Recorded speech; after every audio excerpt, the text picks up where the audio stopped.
செல்லப்பாண்டி பல பேரை கூட்டிக்கிட்டு இங்கே நியாயம் கேட்கறதுக்காக அந்த வீட்டு வாசல் முன்னாடி போய் சத்தம் போட்ட அந்த வீட்டில் இருக்க எல்லாருமே வெளியே அப்பா ஒரு வார்த்தை சொல்லுங்கப்பா, இந்த ஆளை இப்போவே இதே இடத்துல அடிச்சு அப்படின்னு சொல்லும்போதும், அப்பா சேது கொஞ்சம் அமைதியாகிறியா, இந்த இடத்துல நீ பொறுமையாக தான் போகணும், உன் கோபத்தையெல்லாம் கொஞ்சம் தூரமாக தூக்கி வை.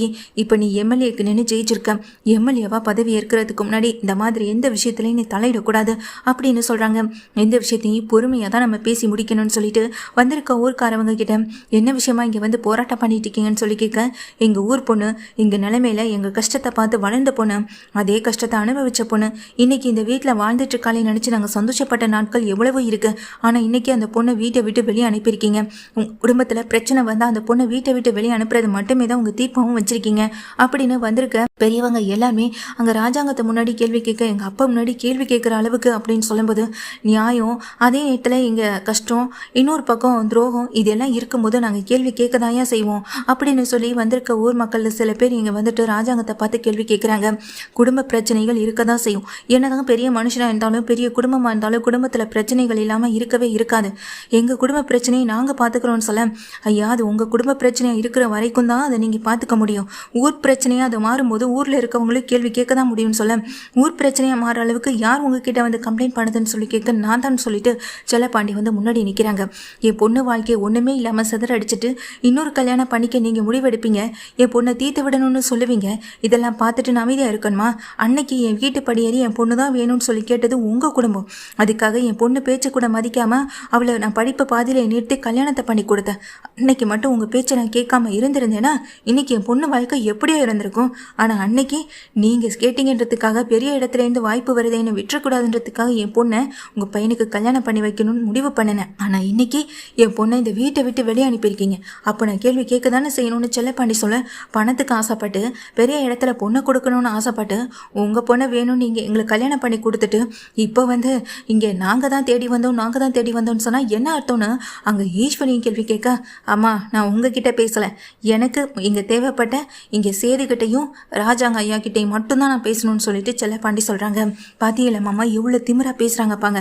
இந்த செல்லப்பாண்டிக்காக நீங்கள் எல்லாரும் வந்துட்டீங்களா? இதே செல்லப்பாண்டி தானே இங்கே மாமா பேரை சொல்லி ஊர் முழுக்க கடன் வாங்கினாரு, அதெல்லாம் மறந்து போயிட்டீங்களான்னு ஈஸ்வரி கேட்க, அதெல்லாம் நாங்கள் யாரும் எதையும் மறைக்கலாமா? அதே நேரத்தில் அவங்க பொண்ணு தமிழ்ச்செல்வி தப்பு பண்ணது தான், அப்பா தான் அதுக்கு எங்கள் அப்பா மேலேயே நான் கம்ப்ளைண்ட் கொடுக்குறேன்னு சொல்லி போலீஸ் ஸ்டேஷனில் கம்ப்ளைண்ட் கொடுத்து அவங்க அப்பாவை போலீஸ் ஸ்டேஷனில் இருக்க வச்சுட்டு வந்த பொண்ணு. அப்படிப்பட்ட பொண்ணுக்காக நாங்கள் இங்கே கேள்வி கேட்குறதுலையும் தவறே இல்லை. புகுந்த வீட்டுக்காகவோ இல்லை பிறந்த வீட்டுக்காகவோ யோசிக்கிற பொண்ணு அது கிடையாது. எந்த பக்கம் நியாயம் இருக்கோ அந்த பக்கத்துக்காக நிற்கிற பொண்ணு. அந்த பிள்ளைக்காக நாங்கள் யோசிக்காமல் விட்டால் தான் தப்பாக போயிடும் அப்படின்னு சொல்லி நிற்கிறாங்க. எல்லாரும் தமிழ்ச்செல்விக்காக பேசவும் செய்கிறாங்க. இந்த விஷயத்த நாங்கள் பேசி முடிச்சுக்கிறோம், எங்கள் குடும்ப விஷயத்தில் நீங்கள் யாரும் தலையிட வேண்டாம்னு செய்து சொல்கிறாங்க. ராஜாங்கமும் சொல்கிறாங்க, ஐயா சரிங்க ஐயா, இது உங்கள் குடும்ப விஷயமாகவே இருக்கட்டும், உங்கள் பையனுக்கு இன்னொரு கல்யாணத்தை பண்ணுறீங்களாவே இருக்கட்டும். ஆனால் இந்த பொண்ணுக்கும் இந்த பொண்ணு இந்த வீட்டு வாரிசு சுமந்துக்கிட்டு இருக்க அந்த வாரிசுக்கும் நீங்கள் என்ன பதில் சொல்ல போகிறீங்க அப்படின்னு ஊர் மக்கள் எல்லாமே கேள்வி கேட்குறாங்க. அதுக்கு எங்கள் ராஜாங்கமும், அதுக்கு நாங்கள் என்ன செய்ய முடியுமோ அதை கண்டிப்பாக தாராளமாக செய்வோம். அந்த குடும்பம் எவ்வளவு எதிர்பார்த்தாலும் அதை நான் எழுதி கொடுக்க தயாராக இருக்கேன்னு சொல்ல, எனக்கு உங்கள் வீட்டு சொத்தோ உங்கள் வீட்டு பணமோ எனக்கு தேவை கிடையாது. எனக்கு தேவை என் பொண்ணுக்கு ஒரு நீதி. அது கிடைக்கிற வரைக்கும் நிச்சயமாக சொல்கிறேன், நீங்கள் என் பொண்ணை இந்த சேதுவுடைய வாழ்க்கையிலேருந்து அறுத்து விட முடியவே முடியாதுன்னு செல்லப்பாண்டி சொல்கிறாங்க. இதெல்லாம் உங்கள் பொண்ணு சொல்லி அனுப்பி வச்சாலான்னு சொல்ல, ஆமாம் தம்பி ஆமாம், என் பொண்ணு சொல்லி அனுப்பி வச்சதாகவே இருக்கட்டும். நியாயத்தை பேசுகிறதுக்கு என் பொண்ணு தான் வரணும்னு இல்லையே, யார் வேணாலும் பேசலாம் அப்படின்னு சொல்லி செல்லப்பாண்டி சொல்கிறாங்க. அங்கே நிற்கிற ஈஸ்வரிக்கும் சித்ராவுக்கும் பயங்கர கோபம் வருது. அதே நேரத்தில் அங்கே ஐஸ்வர்யாவும் என்ன அத்தை இதெல்லாம்னு சொல்லிட்டு பார்க்கவும் செய்கிறாங்க. நீ கொஞ்சம் அமைதியாக இருன்னு சொல்லிட்டு இருக்கும்போதே, சரி ஊர் பெரியவங்க பேசிட்டீங்கல்ல, இதுக்கப்புறம் நாங்கள் பார்த்துக்குறோன்னு சொல்லி இங்கே ஈஸ்வரி என்ன பண்ணுறாங்க, வந்தவங்க எல்லாரும் கிளம்பி போங்கன்னு சொல்லும்போது, ஐயோ அம்மா நாங்கள் இன்னொரு விஷயம் பேச வேண்டியது இருக்குது அப்படின்னு சொல்கிறாங்க. ஐயா ஒரு நிமிஷம், இவர் கோயில் தர்மகத்தா, இந்த வீடியோவை நீங்களே பாருங்கன்னு சொல்லி கோயில் தர்மகத்தா அந்த வீடியோவை காட்டுறாங்க. என்ன வீடியோ அதுன்னு சொல்லிட்டு ராஜாங்கம் செய்துன்னு பார்க்க, இதோ நிற்கிறாங்களே இந்த அம்மாவும் இந்த கூட நிற்கிற இந்த பொண்ணுவும் கோவிலுக்கு வந்திருந்தாங்க. வந்தவங்க என்னெல்லாம் பண்ணியிருக்காங்கன்னு நீங்களே பாருங்க. சட்டி நிறைய தவிடு சூடு ஏறாமல் இருக்கிறதுக்கு, அதுக்கு மேலே இங்கே தீப்பந்தம், இது கையில் வச்சா சூடு ஏறாது. இதோ வாயில் குத்திருக்காங்களே இந்த வேல், இதுவும் என்ன உண்மையான வேலா? சீரியல் சினிமாவில் யூஸ் பண்ணக்கூடிய ஒரு வேல், அதை போய் வாயில் குத்திக்கிட்டு இங்கே நானும் அழகு குத்துறேன்னு சொல்லி சாமி முன்னாடியே நாடகம் ஆடியிருக்காங்க. இப்படி நாடகம் ஆடுறவங்களுக்கு என்னையா தண்டனை? கோயில் தன்மகத்தாவா இவங்களுக்கு தண்டனை கொடுத்து தானே ஆகணும் அப்படின்னு சொல்கிறாங்க. ஐயா, இதில் நீங்கள் தலையிடையே வேண்டாம். கோயில் தன்மகத்தாவா, கோவிலுக்கு முன்னாடி இவங்க பண்ண நாடகத்துக்கு நாங்கள் என்ன தண்டனை கொடுக்கணுன்றத நாங்கள் முடிவு பண்ணிட்டு தான் ஏன் வந்திருக்கோம் அப்படின்னு சொல்கிறாங்க. இதை கேட்டீங்க. அதை பார்த்துட்டு இருக்க சேதுவும் ராஜாங்கமும் ரொம்ப கோவத்தோடு ஈஸ்வரி, சித்ரா, ஐஸ்வர்யா 3 பேருமே முறைக்கிறாங்க. ஐயா, கோவிலில் 10 ரவுண்டு 20 ரவுண்டு வரதை பார்த்துருக்கலாம். ஆனால் வீடியோ எடுக்கிறதுக்காக 10 அடி மட்டும் நடந்த இந்த பொண்ணை இன்னைக்கு தான் ஏன் பார்க்குறோம்? ஊரில் இது நாள் வரைக்கும் இப்படி யாரும் பண்ணதில்லை. இந்த பொண்ணு பல பேருக்கு பாடமாக இருக்குமோ என்னமோ. இப்போ இது மாதிரி செஞ்சதை பார்த்து இன்னும் பல பேர் கிராமத்தில் இருக்கவங்க கெட்டுப்பட மாட்டாங்களா அப்படின்னு சொல்லி அங்கே வந்திருக்க தர்மகத்தாவோ இங்கே பயங்கரமாக கத்தவும் செய்கிறாங்க. இதை பார்த்த உடனேயே இங்கே ஈஸ்வரி பயந்து போயிட்டு நிற்க, என்ன ஈஸ்வரி இதெல்லாம்? இங்கே எல்லாமே உங்கள் பையன் சேதுவுக்காக தான் ஐஸ்வரி அப்படி பண்ணிகிட்டு இருக்கான்னு சொல்லி என்னென்னமோ சொல்லிட்டு இருந்தேன் அப்படின்னு சொல்லிட்டு கேட்குறாங்க. ஐயா, இங்கே குடும்ப விஷயமா இருந்தால் நீங்கள் முடிவு எடுத்துக்கோங்க. ஆனால் அதே நேரத்தில் கோவில் விஷயத்தில் நான் தான் முடிவெடுக்கணும். இன்னொரு விஷயமும் இருக்குது. இங்கே தமிழ்ச்செல்வி விஷயத்தில் அவ்வளோ ஈஸியாக நீங்கள் வெட்டி போகவும்லாம் முடியாது.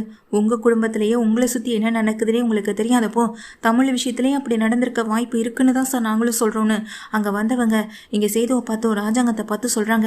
ராஜாங்கமும் சேதுவும் அடுத்து என்ன பண்ண போகிறோன்னு தெரியாமல் தகச்சு நிற்க, இங்கே வந்திருக்க எங்கள் தர்மகத்தா வந்துட்டு, ஐயா, இனிமேல் இவங்களுக்கு கோயிலுக்குள்ளே எந்த அனுமதியும் இல்லை. இனிமேல் இந்த ஊருக்குள்ளேயே இவங்களுக்கு எந்த அனுமதியும் இல்லை. கோயில் சாமியை இவங்க ரொம்ப அவமதிச்சது, கோவிலில் இருக்க சாமியை அவமதிச்சதுக்காகவும் ஊர் மக்களை இங்கே அவமதிச்சதுக்காகவும் இவங்க இனி இந்த ஊருக்குள்ளே இருக்கக்கூடாது. இப்போவே இந்த நிமிஷமே இவங்க இங்கேருந்து கிளம்பி போகணுயா அப்படின்னு சொல்கிறாங்க. இதை கேட்ட உடனேயே இங்கே ராஜாங்க அப்படியே அதுக்காக அப்படின்ற மாதிரி பார்க்க, ஐயா, உங்கள் மேலே எங்களுக்கு பெரிய மரியாதை மதிப்பு எல்லாமே இருக்குது. குடும்ப பிரச்சனைக்காக இவங்களை வீட்டை விட்டு வெளியே அனுப்புறதெல்லாம் சரி, ஊர் பிரச்சனைக்காக இவங்க இந்த ஊரில் இருக்கக்கூடாதுன்னு சொல்கிறதுல எங்களுக்கு உரிமை இருக்குல்லங்க ஐயா அப்படின்னு கேட்க, அப்படி சொல்லுங்கள் நீங்கள் செல்லப்பாண்டி தர்மகத்தாவை பார்த்து சொல்ல, தர்மகத்தாவும் இதுக்கப்புறம் இவங்களுக்கு இந்த ஊருக்கும் எந்த சம்மந்தமும் இல்லை. இந்த ஊரில் ஒரு பழக்கம் இருக்குன்னு உங்களுக்கே தெரியும். ஊரை விட்டு இவங்க கூட யார் எந்த பழக்க தொடர்பு வச்சுக்கிட்டாலும் இங்கே எம்எல்ஏவாக இருந்தானே, பெரிய அமைச்சராக இருந்தானே, அவங்க தப்பு பண்ணால் இந்த ஊரை விட்டு தள்ள வைக்கிற உரிமை இந்த கோயிலுக்கு உள்ளவங்க நிர்வாகம் பண்ணுறவங்களுக்கு இருக்குது. அந்த உரிமையில தாங்க ஐயா சொல்கிறோம். இவங்க கூட நீங்கள் எந்த தொடர்பு வச்சுக்கிட்டாலும் இவங்களுக்கும் உங்களுக்கும் நாங்கள் இங்கே கொடுக்குற ஒரு தண்டனை இந்த ஊரை விட்டு தள்ளி வைக்கிறது மட்டும்தான். உங்கள் கூட அண்ணன் தண்ணின்னு யாரும் இந்த ஊரில் இருக்கவங்க புழங்க மாட்டாங்கன்னு சொல்லி பெரிய தீர்ப்பை இங்கே கொடுக்கவும் செய்கிறாங்க. எங்கள் அப்பாவுக்கே நீங்கள் தீர்ப்பு கொடுக்குற அளவுக்கு வந்துட்டீங்களான்னு சொல்ல, தம்பி, இது ஊர் வழக்கம், இதை பின்பற்றி தான் ஆகணும் அப்படின்னு சொல்லும்போது சேது அங்கே நிற்கிற ஈஸ்வரி, சித்ரா, அதுக்கப்புறமா அந்த ஐஸ்வர்யான 3 பேரையும் பார்த்து முறைக்கிறாங்க. சொன்னது காதில் விழுகுதா இல்லையா ஈஸ்வரி அப்படின்னு ராஜாங்க திட்டும்போது, ஈஸ்வரி, நீ பண்ணதுக்கு தண்டனை ஊர்க்காரவங்களே உனக்கு கொடுத்துருக்காங்கன்னு மோகனாவும் சொல்கிறாங்க. அக்கா, அதுக்காக நாங்கள் இந்த வீட்டை விட்டு போகணுமான்னு சொல்ல, இந்த ஊரை விட்டே உங்களை போக சொல்கிறோமா அப்படின்னு சொல்லிட்டு இருக்காங்க. இந்த ஊரை விட்டு நீங்கள் போகலைன்னா அடுத்து நடக்கிற விபரீதத்தையும் நீங்கள் பார்க்க வேண்டியது வரும் அப்படின்னு சொல்ல, என்ன நடக்கும்னு சொல்லிட்டு அங்கே ஐஸ்வர்யா கேட்குறாங்க. என்ன பண்ணுவாங்க? கரும்புலி செம்பளி குத்தி இந்த ஊர் முழுக்க நம்மளை நடக்க விடுவாங்க. அதுவும் என்ன பண்ணுவாங்க? இந்த ஊரில் நம்மளை எல்லாரும் அவமானப்படுத்துவாங்க. வேற என்ன பண்ணுவாங்கன்னு சொல்லி அங்கே சித்ரா சொல்கிறாங்க. ஈஸ்வரியும் இங்கே பையும் எல்லாத்தையும் எடுத்துகிட்டு வந்து நிற்க, ஊர் மக்கள் எல்லாரும் அவங்களை ஊரை விட்டு ஓட ஓட விரட்டுற அளவுக்கு அசிங்கப்படுத்தி அனுப்ப தான் செய்கிறாங்க. வந்த வேலை இதுங்களை மூட்டை கட்டி வெளியே அனுப்பியாச்சு.